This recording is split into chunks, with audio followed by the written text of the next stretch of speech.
Good evening. I am Marietu Sidibe and this is QTV News coming to you live from our studios on Kairaba Avenue. Thanks for joining us. And now, here are the main local and international news headlines.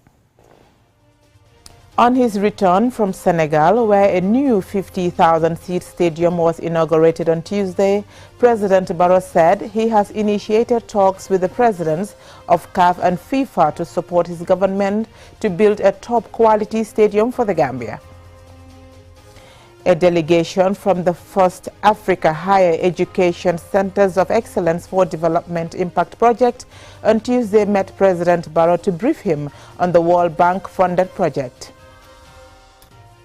The mining and quarrying sector paid over $240 million in royalties to government in the past 5 years, according to the Petroleum and Energy Minister. The Ministry of Tourism and Culture held a press conference on Tuesday to give an update on tourism recovery for the years 2021-2022.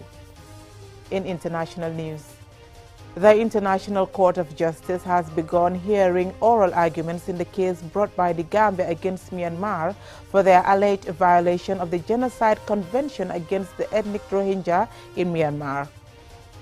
Those were our main headlines. Now the news in detail.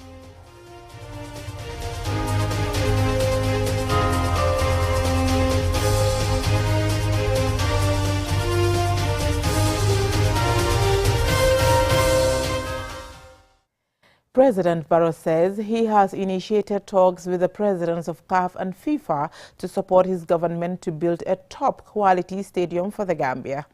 He made the disclosure in an interview with QTV's Aliou Cissé on his return from Senegal, where a new 50,000-seat stadium was inaugurated on Tuesday.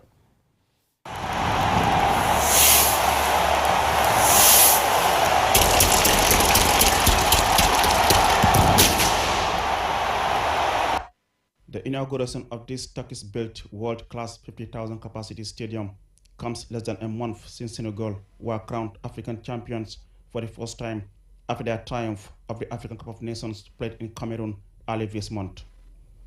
The stadium is named after former Senegal President Abdoulaye Wade, whom Sall defeated in a bitterly contested 2012 election. Thousands gathered for the inauguration of the stadium located at Diamniadio, 30 kilometers from Dakar. It took Turkish Summer Construction Company only 18 months to complete the stadium, which cost $270 million. Senegal's President Macky Sall was joined on this historic occasion by fellow African leaders, including President Barrow of the Gambia, Paul Kagame of Rwanda, and George Weah of Liberia, the first African to be named World Player of the Year. Also present at the event were presidents of CAF and FIFA, former Arsenal coach Arsene Wenger, and legends of African football, including JJ Okocha, Samuel Eto'o, Didier Drogba, Patrick Mboma, and Emmanuel Adebayo, among others. Last week, CAF announced that it has banned the Gambia's only stadium, built in the early 1980s, from hosting CAF A-type international competitive football games for failure to meet standards. As such, the Gambia's next month's home leg against Chad in the preliminary stage of the qualifiers for AFCON 2023 in Ivory Coast will be played in Morocco. While the Senegalese celebrate another major infrastructural accomplishment, Gambians watch on the screens enviously, wondering and asking, when will the Gambia host similar occasion? In response, President Barrow said he had used his Dakar visit to engage the presidents of CAF, the Continental Football Governing Body, and FIFA, World Football Governing Body, on possible ways of supporting the country to get a standard stadium. President Barrow congratulated President Macky Sall and the people of Senegal on their new stadium. FIFA president was there, CAF president was also there, and we discussed even the issue of our stadium. I also discussed it with the FIFA president and the CAF president, and they assured me that they will support Gambia.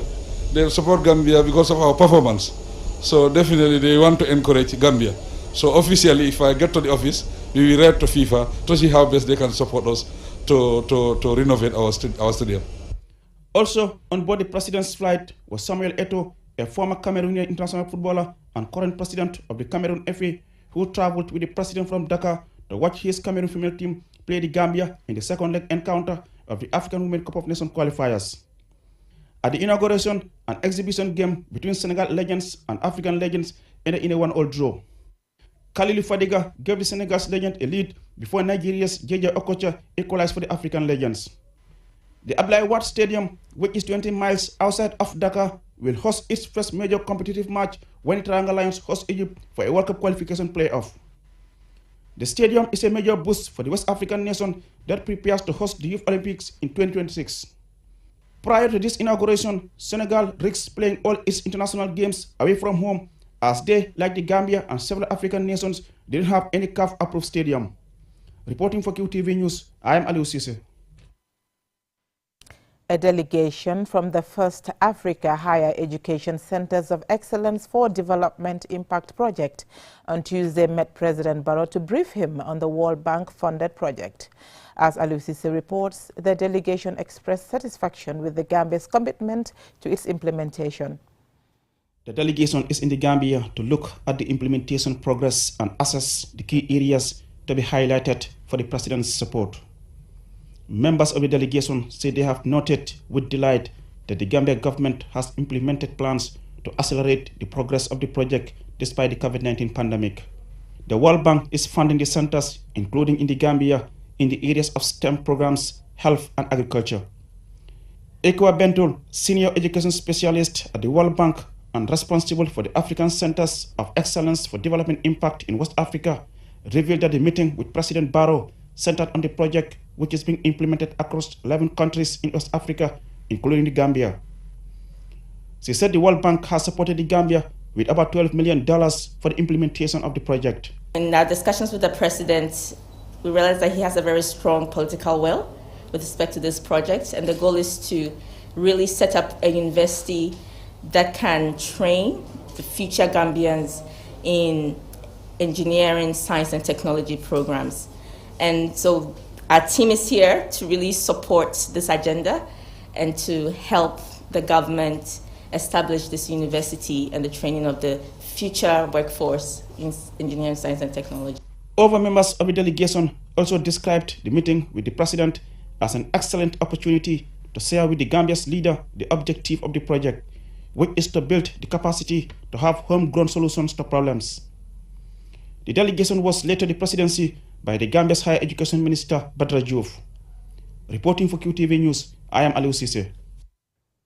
According to the Petroleum and Energy Minister, the mining and quarrying sector paid over $240 million in royalties to government in the past 5 years.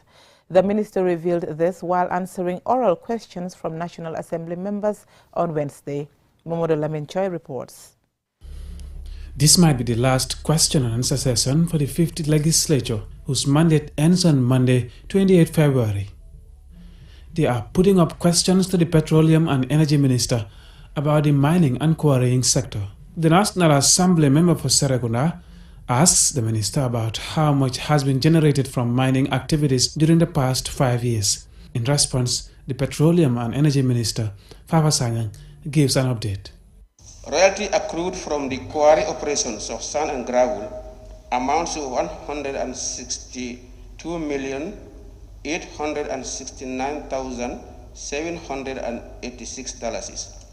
Honorable Speaker, in addition to the financial benefits to the state, mining and quarry activities also create employment opportunities such as in transportation, development of small and medium-sized businesses, as well as corporate social responsibilities, and among others.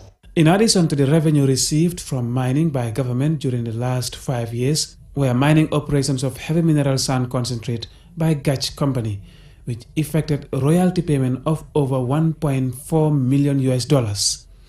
Part of the question from the member for Serekunda is about the types of minerals available in the Gambia. Heavy mineral concentrate reported to be available in the country and being mined for export are ilmenite, rutile, and zircon. The member for Serekunda, Halifa Sallah, has a follow-up question for the minister. Would the Honourable Minister undertake to indicate where the careful research or study has been done regarding the income that would have accrued if the public sector was in charge of the operations? I think for the minerals, all the minerals, before actually a site identified for mining, we do carry on research on the mineral. For the heavy minerals, definitely that has been researched for long. And as I think I've mentioned it here before, there has been a lot of studies done, and also there have been mining activities before the current one. So first it was Carnegie Minerals, and then Gamigo came in, Gambia Minerals. So I mean, all along the history, what is the history of the activity up to the time that this particular company came in. And we take cognizance of that one, and we also take study from the past activities. Another question related to mining in the Gambia comes from the NAM for Ilyasa, asking who is responsible for the sand mining at the site next to the Denton Bridge and how much revenue is collected by government from this operation. The figure I have for the amount of money that has been paid to government from June that has been started up to December is $8,289,255. The Assembly adjourns to Monday, a day that will mark the end of the 5th legislature, ahead of the April parliamentary elections. Mahmoud Lamin Chai, QTV News. The Ministry of Tourism and Culture on Tuesday held a press conference at the ministry's grounds in Banjul to give an update on tourism recovery for the years 2021-2022. Yahya Jawa reports. After the country's tourism sector suffered a huge blow between 2019 and 2020 due to the impact of the coronavirus pandemic, which has been felt beyond the sector itself, the tourism industry is seeing renewed hope for a steady recovery from 2021 into 2022.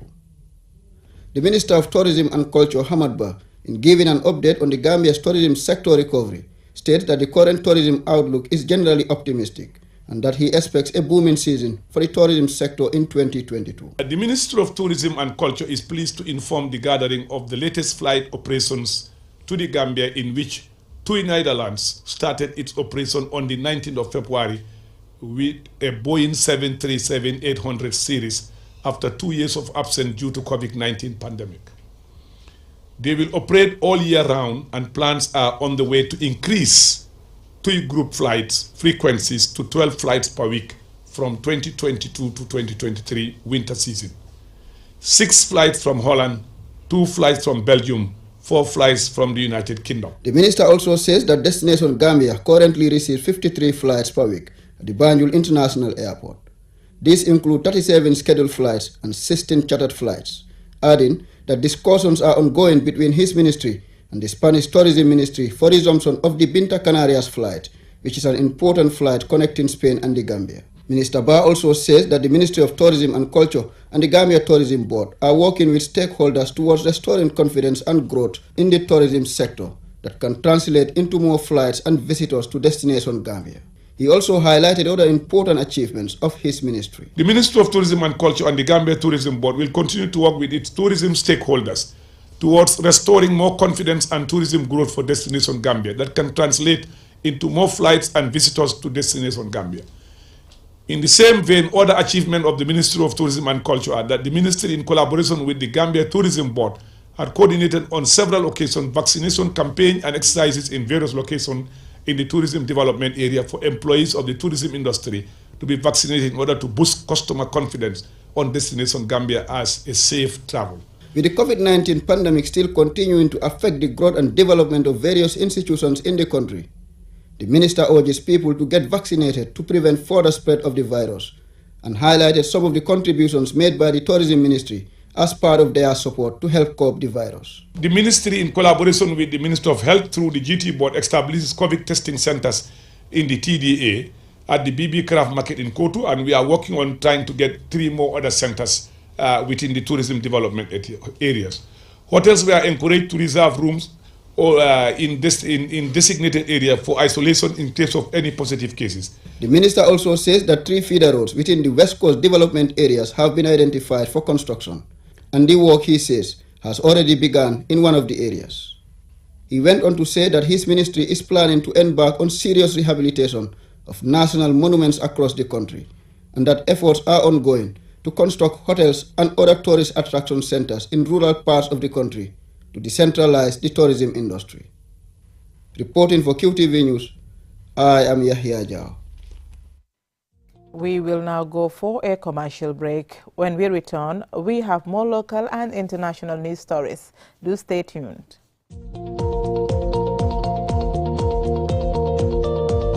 To make sure your company's products and services reach your potential customers, it is essential that you choose the right channel for your marketing purposes. QTV has the widest reach locally and beyond, and we can give your business the visibility it needs. Call QTV Marketing on +220 324 4444 or email us at marketing@qtv.gm and take your business to the world.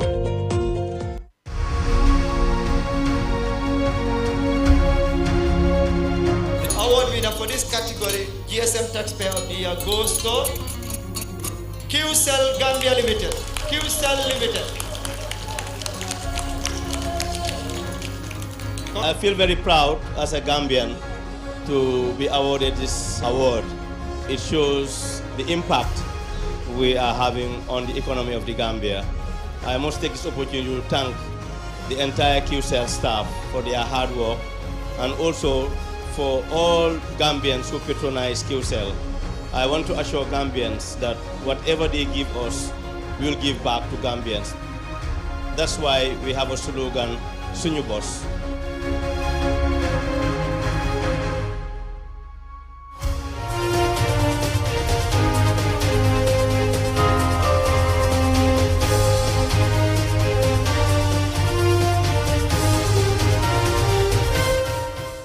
Welcome back. The Ministry of Interior on Tuesday inaugurated the National Commission Against the Proliferation of Small and Light Weapons to help control or eradicate the illegal use and trafficking of arms and weapons in the country. Babukar Si has more. The National Commission on Small Arms and Light Weapons was established under the Ministry of Interior by an Act of Parliament in 2009 and ratified in 2019 to help combat and prevent the proliferation of small arms and weapons and related materials in the country. Ibrahim Akambi, the Executive Secretary of the newly established commission, gave a brief background of the commission and the current trends of illegal use of light weapons and small arms in the continent. We're deeply concerned about the uncontrolled flow of small arms and light weapons into Africa in general and West Africa in particular. The reason the chairman mentioned it here, 30% in Africa. But out of that 30%, almost 20% of it is in our sub-region, West Africa. If we have 1 million of these arms circulating, we can say at least 350,000 to 400,000 are in West Africa, our sub-region. And this is why, as you say, even if you don't know about small arms, but you have felt the impact, we have several coup d'etats, we have several smuggling, our exploitation of our natural resources. They use all of that using the tool, small arms and light weapons. And these light weapons, we'll elaborate on that, does not only stop at AK-47, pistols and so, even 60 millimeter mortar, the one you place down and put a round in it and poof, it goes to your target. They are all considered light weapons. Kambi highlighted the importance of sensitizing the public on small arms and light weapons. ECOWAS heads of state had a meeting in Dakar, and their final communique was, look, let's transform this moratorium to a convention. And within this convention, it is also mandated all ECOWAS member states who are party to it, who have assented to it, to form their own national commissions on small arms and light weapons in order to effectively or more effectively fight against this proliferation that is happening. We want to have a community that is free from gun violence. And the only way we can do it is through advocacy. It's through going out there and meet them. They are not coming to us. We go there and meet them and sensitize them on the dangers of small arms. Roger Bakurin, the board chair of the new commission, said they have a lot of work to do as Africa and West Africa in particular have been witnessing the illegal use and trafficking of small arms and light weapons in large quantities. We happen to find ourselves in a region or sub-region where the proliferation of this class of weapons is a very serious issue. I was reading somewhere, they said that Africa accounts for 30% of the proliferation of this category of arms, small arms and light weapons. That is quite a lot, considering the amount of space and the population in Africa. That's very, very significant. It's not something that we can take for granted or not do something about. So the establishment of this commission is long overdue. But like they say, it's better late than never. It is here. And our objective is to put our bit and our quota into trying to control this kind of arms in our society. The Commission is also mandated to coordinate national implementation of the ECOWAS Convention on Small Arms and Light Weapons, their ammunition, and other related materials, and to ensure that the Gambia complies with the United Nations firearms protocols. Babukar Si, QTV News. The Kings and Queens show is a musical performance taking place at the Sofanyama stage in Senegambia. It has given a handful of young, talented dancers and musicians an opportunity to showcase their performance skills and make a living while doing so. Annabelle Gay has the rest. Colorful dances and gravity-defying acrobats are just some of the things you can expect when attending a Kings and Queens show. The hour-and-a-half-long performance takes place every Wednesday at the Sofanyama stage in Senegambia and is packed with talented performers showcasing an array of skills. We spoke to Grace Howell, who is the show's organizer, and she shared with us her journey from developing the concept to what it is now. I created the group Kings and Queens just under a year ago. I always realised that everything was the same. You would go from bar to bar, place to place, and it was the same group going around, or it was the same cultural type of dancing. And that was then when I thought there needs to be more an elevation when it comes to dancing or performing or even just entertainment. I did like 1 month of audition, and from there, that's when I found everybody. We created the actual group, and I thought, okay, now let's create a show. When it came to finding the talent, Grace put out auditions online and received a huge response, which she then narrowed down to the team she has today. Thorough and rigorous training soon followed to put together numerous dance routines and musical numbers of great quality. Dancers, they trained twice a week. Every week we try to learn a new routine, pushing it onto 2 weeks. They would come usually from like 3 o'clock onwards, and we would train throughout the rest of the night. The performers love what they do and get paid to do what they love. For some, this has been a lifelong dream which they are thankful to have achieved and aim to only move up from here. It's a big opportunity for me, and I always praise to Almighty God that to push me more higher and higher, because I'm so grateful for this opportunity in my life. They changed my life, bring many things in my career, so I'm very happy for Kings and Queens. You know, in Africa here, seeing girl child dancing is a problem, but we encourage them one by one. For me, my mom, she was not in support of it, but the first day she came here, she saw me dancing, showing my talent. She was wow. So when she go home, she encouraged my people. Now I am free. I can do anything I want. My own aim is to travel and then make dancing as my career, you understand? So when I got this job, it makes me feel very happy, definitely, because now I know my dream will come true. Dancing itself, it what favors me, because when I dance personally, it makes me happy, and then right now I'm dancing and then I'm getting paid, so definitely it's cool for me right now. I don't know who's going to walk in here one day.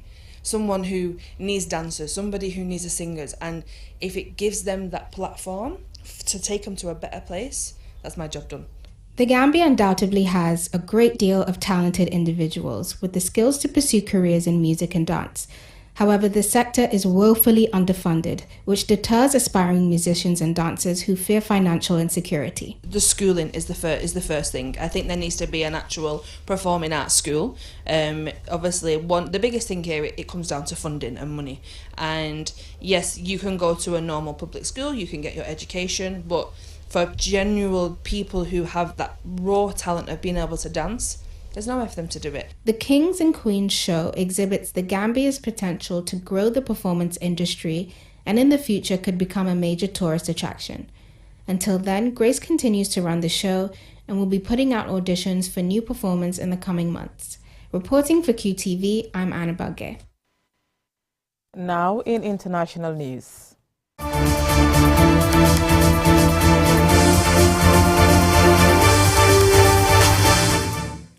The International Court of Justice has begun hearing oral arguments in the case brought by the Gambia against Myanmar for their alleged violation of the Genocide Convention against the ethnic Rohingya population in Myanmar's northern Rakhine state. Mamadou Mbodj has the rest of that story. In what has been described as the first of its kind, the Gambia in 2019 instituted proceedings at the International Court of Justice, the ICJ, against Myanmar alleging that Myanmar's actions against the Rohingya population violated various provisions of the Genocide Convention. The application also contained a request for the court to impose certain provisional measures, such as directing Myanmar to prevent all genocidal acts against the Rohingya, to ensure that the military and other security forces do not commit acts of genocide, and to take steps to preserve evidence related to the case. On 23rd of January 2020, the ICJ issued an order granting the provisional measures. Myanmar then made preliminary objections to the court's jurisdiction and the admissibility of the application. They argue that the ICJ lacks jurisdiction because the applicant is actually the Organization of Islamic Cooperation, and per Article 34, only states may be parties in cases before the court. They also question the standing of the Gambia to bring such a case, given that the alleged acts of genocide were committed outside its territory against non-Gambians. The current week-long sittings from February 21st to 28th will determine whether the court has jurisdiction to examine Gambia's genocide claims against Myanmar. Since the last public sitting in